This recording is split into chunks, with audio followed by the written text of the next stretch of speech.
Welcome, everybody, to our final performance in the Shelter in Place Festival. This performance is called Working from Hideout. It is written by Jack Karp. It is starring Robbie Clark, Taylor Staniforth, Keith Warren, and this was directed by Brendan McMahon. Enjoy.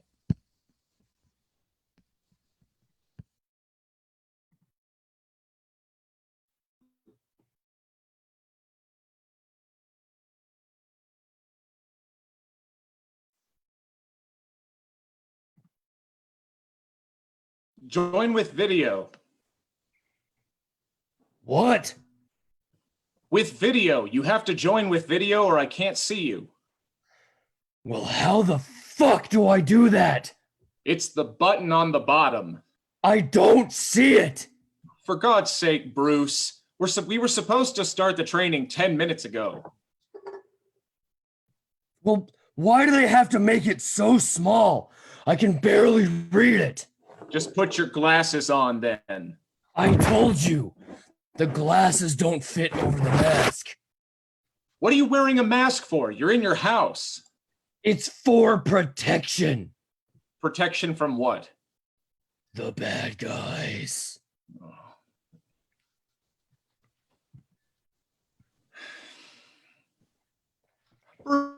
Bruce, why are you wearing the costume? Everything I've read about working remotely says it's important to keep getting dressed as if you're still going into the office. You went out again, didn't you? No. We talked about this, Bruce. You can't be beating up criminals right now. We're supposed to be social distancing. All right, Clark. You made your point. Can we just get it over with already? I've still got like 3 episodes of the Tiger King to get through. Did you get the link I emailed you? Yes, I got the link. Hey, open your browser and click on it. Okay, I am clicking the link. Now, you should be inside the bank. I'm not inside the bank. I'm inside my house. On the screen. You should be inside the bank on your screen. All I see on my screen are a bunch of ones and zeros. That's the source code for the bank's computer system. And you see that cursor typing commands? Yeah? That's a hacker who's broken into the bank system to wire himself some money. What are we sitting here for? Let's go stop him. We are stopping him. How?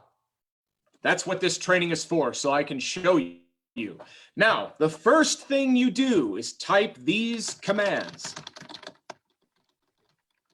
Then you enter this.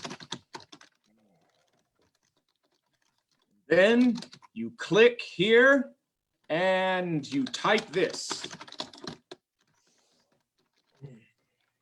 And now you just enter that Bruce, where are you? Bruce, you know, I worked very hard on this training module. I'd appreciate it if you would at least pretend to take it seriously. What?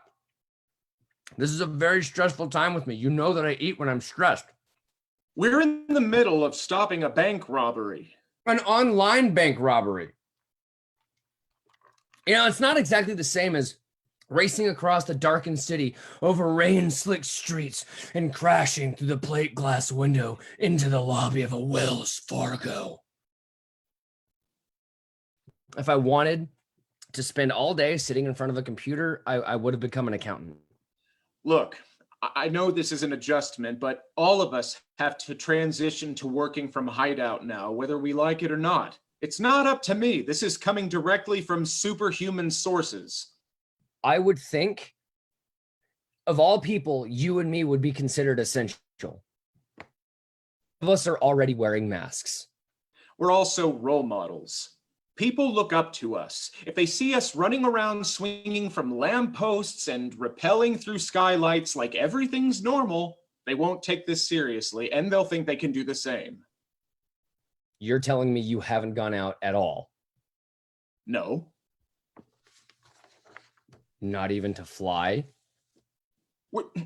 We're supposed to avoid any unnecessary travel, especially flying. Yeah, but that doesn't mean you can't do it. Yeah, I don't know what you're so upset about. You live in a 30-room mansion with your own movie theater and bowling alley. I'm sharing a 1-bedroom apartment with Lois. Hey, you're the one who chose journalist as a secret identity. That's on you. If you're done complaining now, can we just finish the training? Why? What's the point? I mean, what kind of crime are we really gonna stop on the internet? Are you kidding? The internet is a cesspool of criminality. Hackers, identity thieves, Nigerian princes, take your pick. Yeah, but it's not the same as stopping a supervillain from destroying Gotham with an antimatter ray. Oh, God, I miss antimatter rays.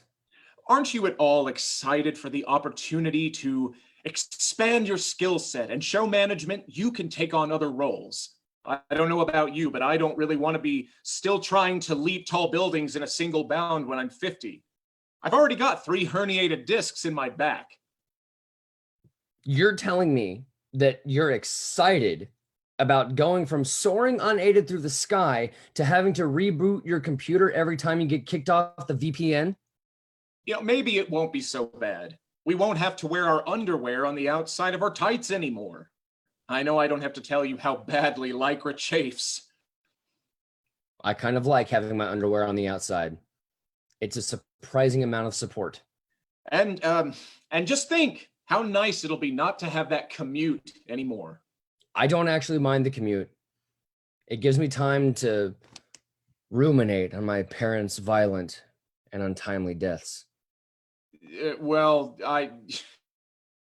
you have a chauffeur-driven limo. I have a 1985 Chevy Impala. And here we go again. Here we go again, what? This is where you get all passive-aggressive and resentful about the fact that I'm rich and you're not. I am not resentful. Then why do you keep bringing it up? I bring it up to point out that maybe you should try and be a little more grateful for what you have. This isn't just happening to you. Everyone's going through this, and a lot of people aren't able to work from home and are just losing their jobs right now. And now you're going to do this. Do what? This! Make me feel bad for not being as cheerful and optimistic as you. And maybe if I were more like you, I'd be a better person. Look, I get it. You're famous. You're all over the TV. Everyone loves you, but that doesn't make you Oprah. Well, excuse me for caring about my friend and wanting to see you be happy. Oh, you don't want to see me happy. You just enjoy lording your superiority over everybody. Look at me. I'm the man of steel. I fart vaporize justice and sunflowers spring up everywhere I take a leak. It's very condescending. Nobody likes it. That is not true. Nobody. We all complain about you in the break room. No, you. What about Diana? She appreciates my advice. Wonder Woman? Well, she hates it more than any of us. She thinks you're totally creepy. Oh. I always thought she was maybe a little turned on by it. Nope. I mean, well, I'm not trying to be condescending. I was just trying to help. Of course you were. Because you always have to tell everybody what to do because you always know better than everybody else. That's my job as your manager. That's why they call me Superman, because I supervise. Well, stop. Why do you always have to be so negative about everything all the time? Why do you think? Oh, don't go blaming it on your origin story again. You always do that. Whenever anyone accuses you of being moody or depressed, it's always, why do you think I'm moody and depressed? My parents were violently murdered right in front of me when I was a child. Well, they were. 30 years ago. let it go. My whole planet exploded. You don't see me moping around, brooding all the time. I'm working on it, okay? It's a journey. I'll have you know that my therapist says I've made some very substantial progress the last few years. Your therapist is making a fortune off the League of Justice's employee health plan. Now, can we please finish the training so I can let HR know that you are... Would you get off Zoom already? You've been on that stupid thing all day. I'm talking to Bruce. This is work. Well, I can't order us any more toilet paper if you're hogging the computer. Are we out again? Yes, we're out again. And how convenient that you never seem to notice that the cabinet is empty even though you have X-ray vision. Okay. She sounds delightful as always. There's a little tension between us right now. She's not used to having me around the house this much, and she's kind of upset with me. The same thing? Or something new? Same thing. She's still on that? Right. It's not like she didn't know I was faster than a speeding bullet when she married me. Well, good luck with that. I should probably go. We'll have to finish this tomorrow. Can't wait. Bruce, can you at least try and give this working from Hideout thing a chance? It's only temporary. In a few months, you'll be right back out there, extrajudicially maiming unconvicted suspects and endangering innocent bystanders in order to vent your unaddressed rage in a manner that's still considered somewhat socially acceptable. You really think so? Like you said, I'm optimistic. Okay. Thanks. And don't forget to put this down on your timesheet. You might as well get some overtime. You're counting this towards your hours? Did we talk about Wonder Woman? We always talk about Wonder Woman. Then it counts. Fine by me. Blackout, end of play. Great job, actors. Great job to the director. Jack, if you want to join me, we will get started with this Q&A. I will have the Facebook live stream up to have questions. So audience, if you have any, please feel free to ask any that you have. Jack, welcome. Hi, great job, guys. Thanks to all the actors. You all did a fantastic job, and thanks to the director. I would love to know, Jack, what was your inspiration for this? It's a good question. You know, I wanted to write a play for Zoom, as a lot of people are doing right now, but I wanted to do something that was a little bit different. I didn't want to do just kind of a drama, you know, two people talking on Zoom. So I tried to figure out, because I'm like a lot of you guys probably right now, I'm working from home, dealing with all the stuff that comes with, including getting kicked off the VPN. And I just tried to think of, you know, what would be the funniest situation involving working from home. Like if it wasn't like I'm an office worker, a lot of us are office workers, but what would be funny if somebody who wasn't an office worker but had a different kind of job was stuck working from home? And so, you know, superheroes came to mind. So it seemed like it would be a really interesting thing to try out what would happen if superheroes had to work from home. I could totally see this also like with Mr. Incredible. It had that like feel. Yeah, like, definitely.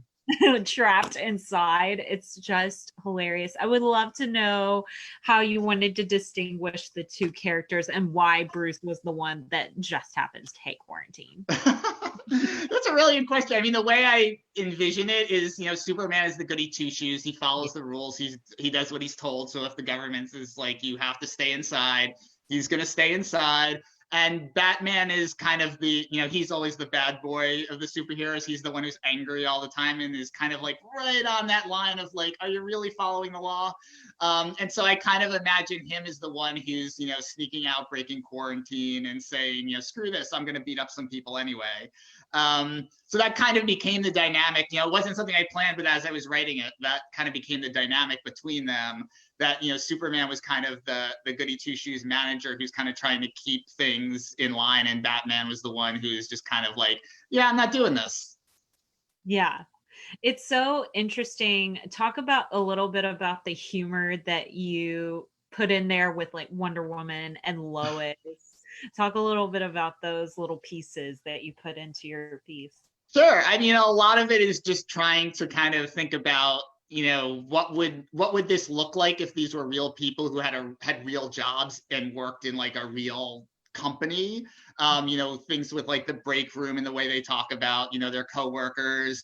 And like with Lois giving Superman like an actual home life where he's trapped in his apartment with his wife, as somebody who's been trapped in an apartment for 2 months with my girlfriend, how you get on each other's nerves when you're spending that much time together and you've never done that before.